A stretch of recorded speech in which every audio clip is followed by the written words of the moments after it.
And Jeremy Stevens is fighting Zabit Magomedsharipov. They are the prelims headline fight, main event. Yes, that's wild. Yeah. Oh, we got Jeremy on the phone? Yes, sir. Hey, buddy, you're talking to Matt Serra and Jim Norton on UFC Unfiltered. How you doing? Fantastic. How's it going? Good, good. It's a little hard to hear. Your phone is kind of cutting in and out. So you're fighting a very, very interesting guy who's made quite a name for himself in the last couple of years in Zabit. Yes, sir. Yep. Have you fought? Everybody, Who would you say you fought that most resembles him? Can you think of anyone you fought who most resembles him? Anthony Pettis, Max Holloway, Cowboy Cerrone. Hey, Jeremy, we're going to call you back because it sounds like you're underwater. There's a weird connection. I can hardly hear what you're saying, and I want to catch what you're saying. We're going to call you back in 2 seconds. You sound like an Autobot. Yeah, but there's something wrong with the audio. We'll call you right back. We're calling you right back, buddy. Okay. You sound like Megatron. Yeah. You know who that is? Yeah. Of course you don't. You're an adult. I do. I know Megatron. You do? Yeah. Rawr, that's what he sounds like. Yeah. Well, who doesn't know? Not like that. Why not? Nothing like that. Oh, actually, yeah. I thought he did. What does he sound like? What does he sound like? Did you ever do an Autobot? Yes. All right, we got him. What's up, Jeremy? Hey, what's going down? That's Thank a lot you. better. Much better. Yeah, we tried you. Are you driving now, or are you in a solid location? No, I'm driving. I'll be home in like 2 minutes. Well, it's better now, though. It is much better. That was fairly bad. Now the last fight you had against I thought of you this weekend because you were a body shot against Jose Aldo got you, and it also got a Volante. Where in the body did it actually hit you? Like what happened in that? What's funny is I had a bad weight cut and I dry heaved. And it cost me. I was great leading up to the fight. I had fantastic sleep, no excuses. But in the middle of my sternum was a super tightness from the dry heaves. And, as I was walking out in the tunnel, I hit myself in the stomach to kind of loosen up. And I was like, damn, that's super tight. Ugh. I was like, fuck. And I was just kind of tapping. And I literally was like, man, I hope I don't get hit here. And, sure enough, boom, get hit right in that spot. So it was just right under the sternum. It wasn't even the liver. It was right underneath the sternum. And, man, it hurt. Is that where you get hit when you're in the schoolyard and the air just leaves? Is that one of those things where all the breath is knocked out of your body? Yeah, that's one of those ones where the little kids are growing up and he's a little rough ass, and then he just comes up and sucker punches you either in the balls or in right in the stomach when you ain't paying attention and you're like, oh, like a little jerk, Yeah. That was it's kind of those ones, How would the weight cut affect that? Because I don't know about the physiology of a weight cut. What would that do? How would that happen? You talking about dry heaves? Yeah. Oh yeah. What would that do? Does that just tighten you up? Yeah, well, you ever been really hammered and you're trying to throw up, but you just can't throw up, and you're just like, ugh, and nothing's coming out? Yeah. That's what dry heaving is. And I dehydrated myself a little bit too early, and it was a vicious weight cut. And, I made a lot of mistakes leading up to that. I got a bunch of data of what not to do, and I went and changed and fixed those mistakes, but basically it was just the dry heaving. It was too much, and it started to tighten up my abdominals, and it cost me big. And obviously you can't give away. You had named a couple of people. I asked you who you fought that reminded you a bit of Zabit or that you feel were similar. Could you repeat those just in case people didn't catch them because the audio wasn't great when you were saying? I know you mentioned Max Holloway. Yeah, Max Holloway, Anthony Pettis, Donald Cerrone. Guys like Cub Swanson would be a guy. He's pretty trickery, likes to do a lot of spinning stuff. So we're well prepared. We're ready for this challenge. Sure. We're excited. We welcome it. Well, I'll tell you, man. Before the situation with Jose Aldo, you were coming off 3 straight. And that was very impressive. It was with Gilbert Melendez, Tuho Choi, and Josh Emmett, who was looking extremely studly until you had your way there. So, I mean, you had some momentum until this happened with Jose. Now, Zabit has a ton of smoke. Now, I'm trying to use a cool it's cool, word. Right? It worked. You want to take all that smoke. No, but he's got a lot of hype behind him. Now you take out him. You have your way with Zabit. You're right back in there. Was that your motivation with taking this fight with Zabit? You know what? Everybody's running from this guy. From what I hear, no one wants to fight him. I kid you not. You know, right before I fought Emmett, I was in the back right before the weigh-ins, and Mark Delagrati came up and Sean Shelby, and they're like, "Hey, how's it going?" I'm like, "Yeah, everything's great." And this is right before I fought Emmett, and he's talking about like this Zabit dude, blah blah blah blah blah. And I was like, yeah. I was like, hey, we take this guy out. Let's go to Russia. Never been to Russia. Let's go. And Delagrati's just like, damn, dude, you're a fucking animal. He's like, I can't believe that you're talking about another fight and you got a fight lined up. And I'm like, hey, to me, everybody's running away from this guy. I'm not that type of dude. You know, I think this guy is hyped up. You know, who's he fought? Name one guy who's really fought in the top 10. Nobody. You can't name him. He's never fought nobody like me. He's in for a big challenge, and he knows it. And we're going to ask, sorry, Matt, we're going to ask you that, too. You are definitely the biggest challenge he's had to face to date. Yeah, exactly. You know, enough said. Biggest challenge that he's got. You know, pressure's on him. And not for nothing, your toughness is a very strong attribute. You're a very, and that's a word overused. This guy's tough. No, you're very tough. And this other, what's the kid that stuffed it up? I don't want to say stuffed it up Zabit's ass, but he definitely Kyle Bachniak. Kyle was outgunned in that match, but nobody told Kyle that. So Kyle was going after him. You know the fight I'm talking about, Jeremy? Yes, sir. Yeah, I mean, Kyle was going up after him until the end of the bell, the last bell, the final bell. He was just going after him, and Zabit almost, I think, started to get a little tired. I think he was maybe looking past this kid, and I was there for that fight, and that kid was in his face I like that Kyle. I mean, he had nothing. I mean, he wasn't intimidated. You know, and yeah, and I feel you're bringing more to the table. So the second I heard this fight announced, yeah. I remember that, Jimmy. Absolutely. I was immediately psyched, as I'm sure a lot of people are. What do you think, too? I appreciate that, Matt. No problem, buddy. I saw you briefly. Who were you cornering the other day? I saw you when I was with Aljo in Phoenix. Yeah, right? Yes, sir. Great fight by Aljamain, man. He's looking sharp lately. I'm glad he's back out there with you guys, man. He's looked unstoppable, and the Funk Master's doing his funk. He's looking great. And I was cornering Miles Jury for the Andre Fili fight, but I agree with you. You know, this guy, Kyle realized, like, oh boy hits like a bitch, and he was able to just kind of bite down on the mouthpiece and like, bro, you cannot hurt me, and I'm really good at not taking a lot of hits. The damage, and and I come with a lot more smarts than that.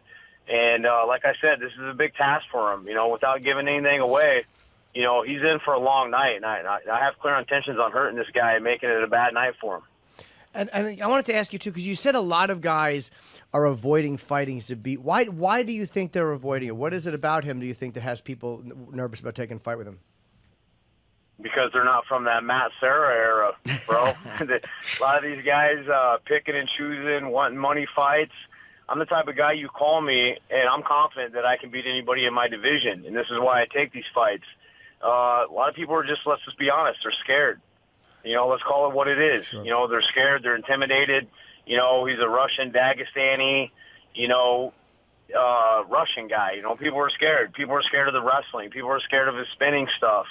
I'm not. You're not going to throw anything that I haven't seen in 10, 11 years of fighting, or even on the street. You're in there with a different level type of breed.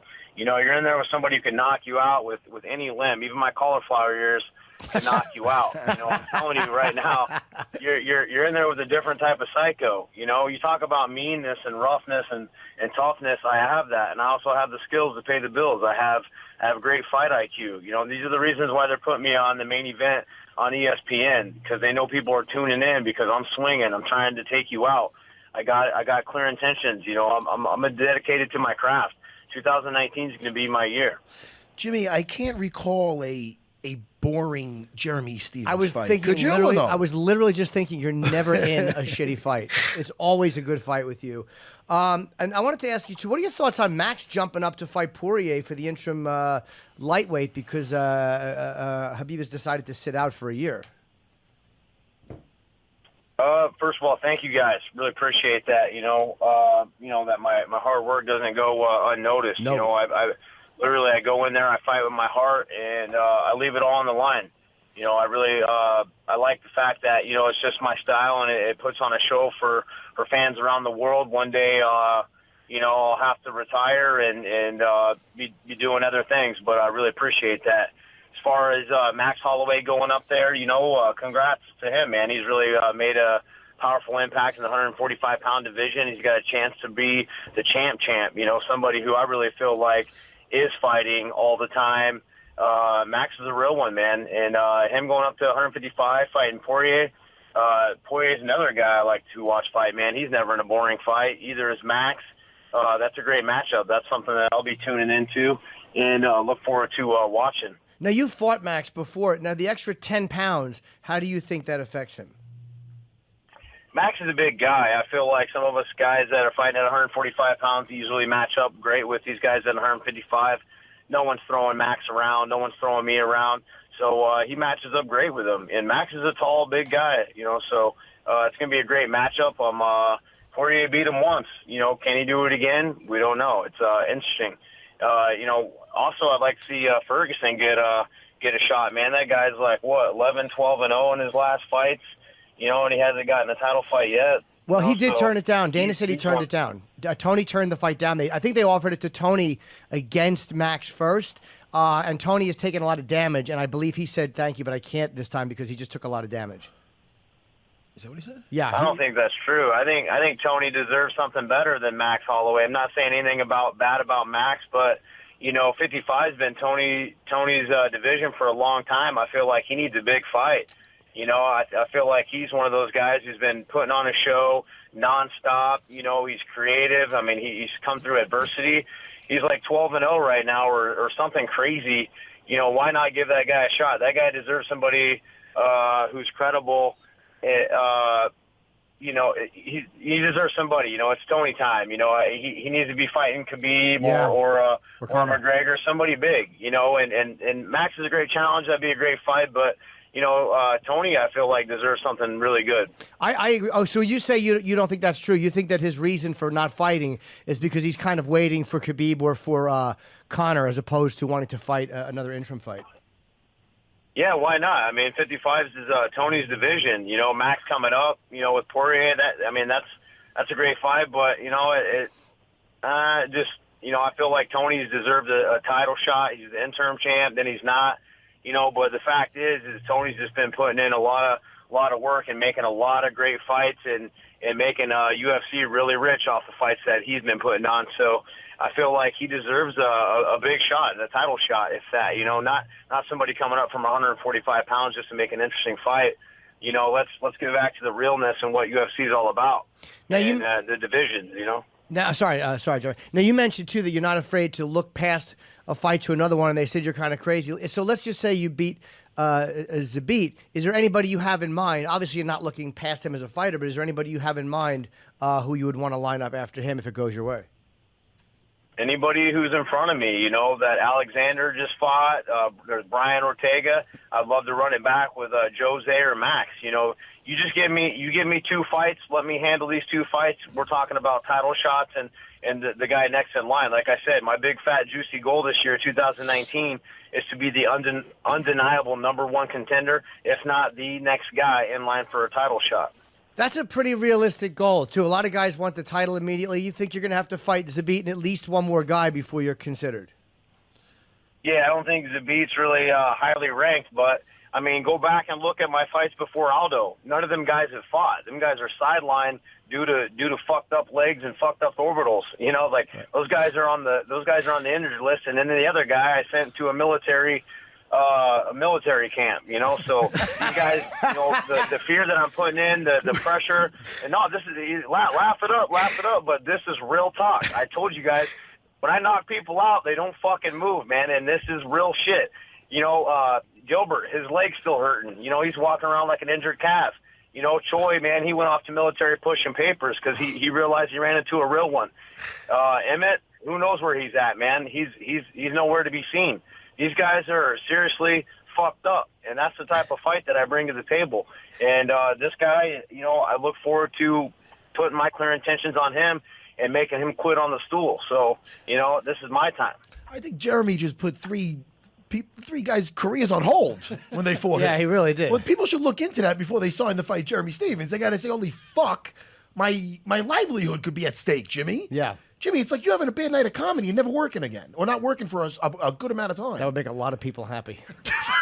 All right, Jeremy, look, man, I'm looking forward to watching. This is an incredible fight. And, even though you're higher ranked by quite a few, it's a smart fight to take, too, because he's a guy everybody's talking about, and it's a high-profile fight. So I think you're definitely guys like you in your position who take a lower-ranked, hot prospect who's doing really well is a very, very ballsy thing, and a lot of guys don't do it. So I'm really glad that you took this fight. So you're a throwback, Jeremy Stevens. Hey, thank you. Yeah, definitely. I better get him now before a couple more years, and he actually starts fighting good guys and really getting that fight experience and moves on to do great things.